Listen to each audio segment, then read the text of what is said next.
The date 161 AD may be comparatively correct for an important revelation by compilation of certain doctrines that were available in the Near East at that time. The actual structure of the Kabbalah shows that it is profoundly indebted to Gnosticism, the sect that was flourishing at that time in North Africa and in parts of Syria, a sect which has come again into prominence in recent years from the discovery of the great Gnostic library at Chenobaskian in central Egypt. The Gnostics taught a doctrine of emanations as a means of reconciling the Creator as an abstract principle, God, and the creation as a concrete structure. The problem of bridging between deity in its universal and mystical sense and the formal universe. This problem was one of the great problems of Gnosticism, and it is also one of the essential elements in the great Kabbalistic system. Also at this time, we must remember that Mahayana Buddhism was rising in India, perhaps had already risen. And this conveys another important element, which perhaps had been generally neglected in the Near East, and therefore was felt to be necessary in the unfoldment of Jewish religion. The Kabbalah, for example, deals with a basic problem of the difference between transcendence and immanence. Transcendence in this sense means the transcendence of God. Jewish religion had, orthodoxly speaking, created a God above and superior to the world. This deity rested eternally above the world and the planets and beyond the grasp and contact of living things. Seated on its eternal throne, it was an absolute despot over creation. This distant, all-powerful God, the God of Abraham and the God of Isaac, was scarcely the concept of deity most useful to the Jewish people during the Roman captivity. The Jewish empire kingdom was gone. These people had received a tremendous spiritual disaster into themselves. This disaster undermined faith. It undermined the old way of life. It seemed to cry out that God had forgotten Israel. It seemed as though there was too much of punishment and not enough of forgiveness in the divine nature. This God of powers and glories, this El Shaddad, the strong, was not the type of deity that could comfort a sick, forlorn, and miserable, scattered people. Something nearer, something more immediate to their lives was very necessary to them. There is really no doubt in the world that this was also one of the mainsprings of Christianity, which arose in the same general area, and also came to a people weary and disillusioned and tired.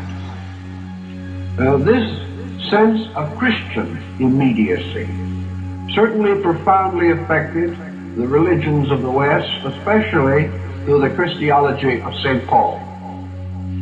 So it is quite possible that Mahayana Buddhism, which had this tremendous emphasis upon the immediacy of spiritual authority, that it was not something infinitely remote, but something infinitely available. The deity was not far away always, not looking down from an omnipotence upon a tired world, but that in some way deity was here. Deity was therefore imminent. It was available at any moment to be reached, to be understood in some measure, to bestow its consolation upon the suffering heart and the broken pride and the tortured soul. This Mahayana Buddhism accomplished in connection with classical Buddhism, which was the rather austere doctrine that Gautama gave the world. This doctrine of Gautama was also too transcendent for the average Hindu to live by. He needed this softening, gentle touch. He needed this doctrine of the Bodhisattvas, the wonderful beings who with their great ears listened forever to the sorrows of men, who were always available through prayer, and who interceded with the universe as consolers of human sorrow. The church fell somewhat into this same problem, and from it, instinctively patterning upon older peoples, Christianity developed its doctrine of saints and the doctrine of intercession, by which the individual in his spiritual need was able to bridge the interval between humanity and divine help. So we have in Kabbalism this arising among a people previously almost completely deficient in this particular attitude, almost entirely lost in a strange spiritual austerity, something perhaps suggestive of Brahmanism, something suggestive of the wonderful, deep, but incomprehensible wisdom of the universal power itself. Men could not live entirely supported only by the belief that God was wise. They had to also experience the fact that God was good, that God was love, that God was ever-present help in time of trouble.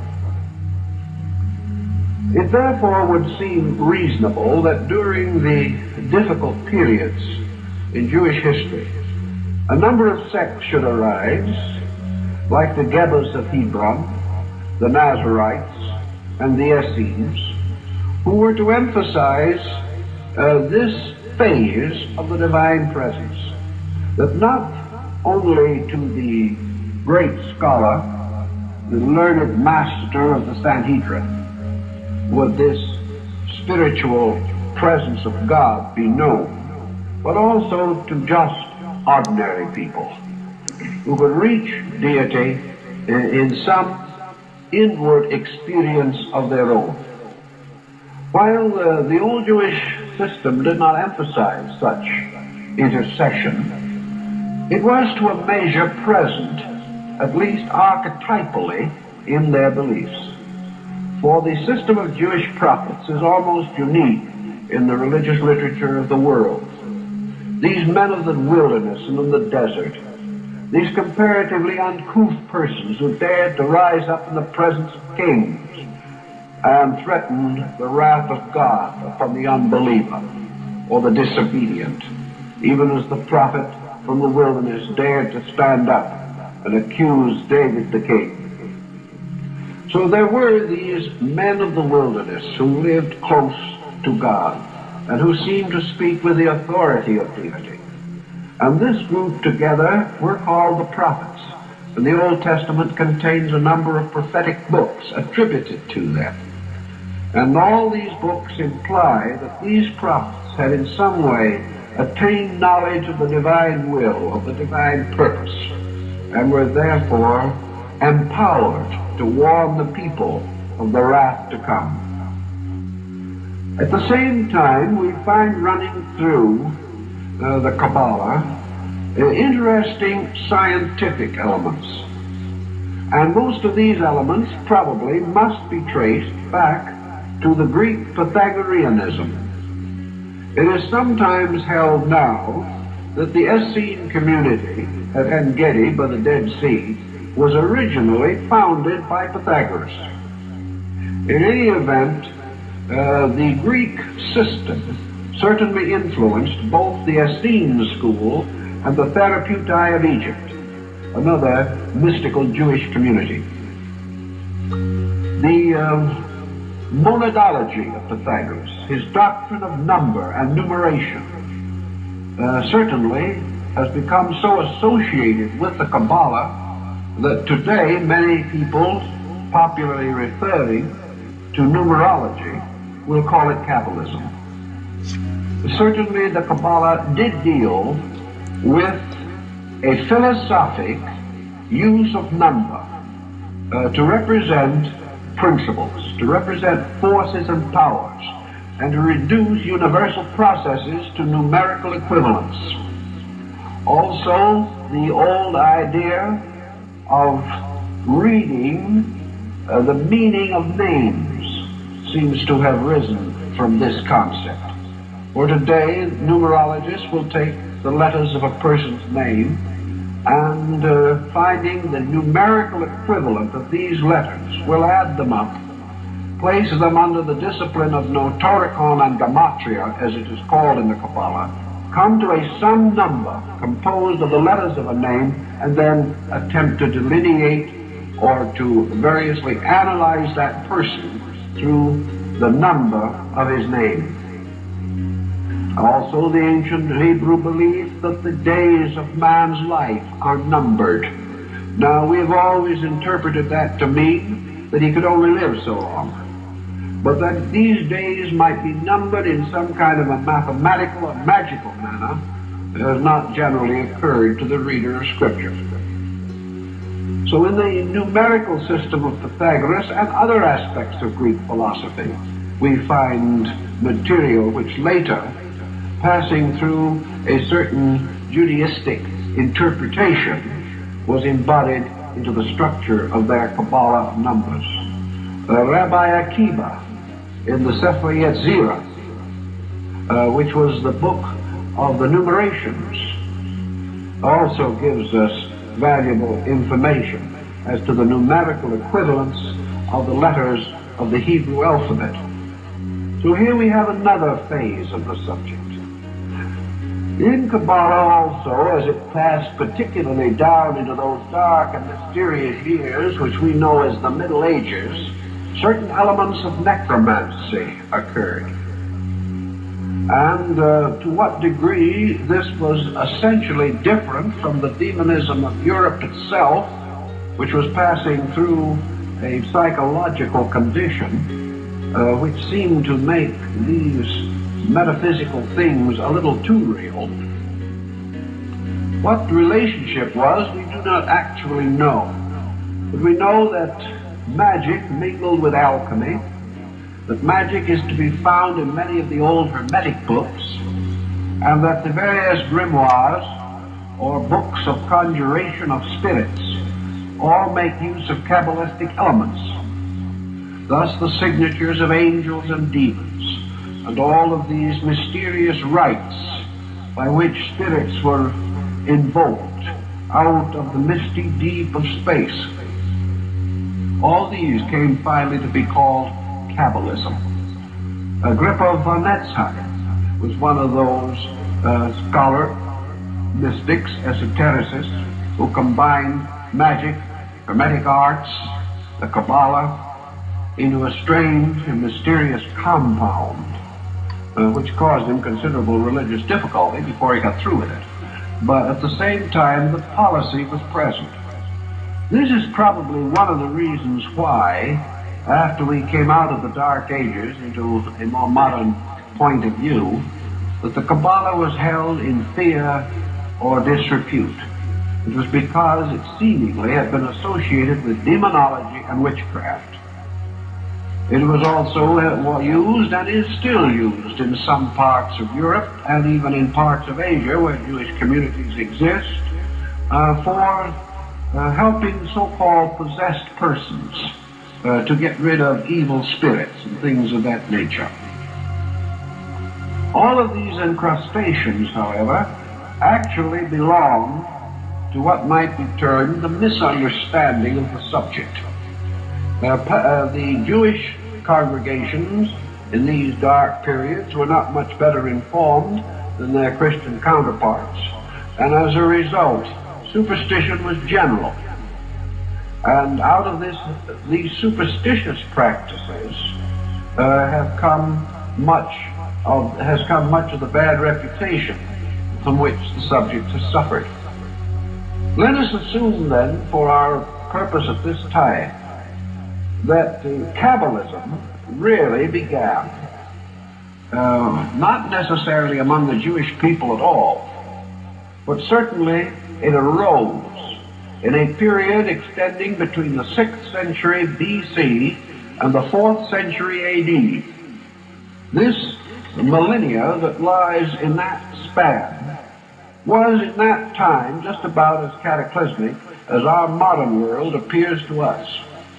New religious interpretations had risen in India and China and Persia. Great philosophers had come to Greece and Egypt.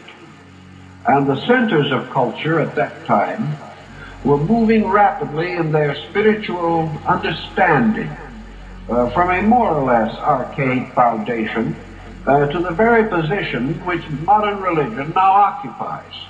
For actually, religion as we know it in the world today has not greatly changed since this critical period between 600 BC and 400 AD. During that time, almost all of the spiritual beliefs which we hold to be valid today were rising and developing and unfolding and integrating in the ancient world. Therefore, if we go to the great religions of the world, the only important religion that lies outside of this barrier and still survives is Islam. And Islam was certainly a byproduct of this system or situation, though it did not arise for another 150 years.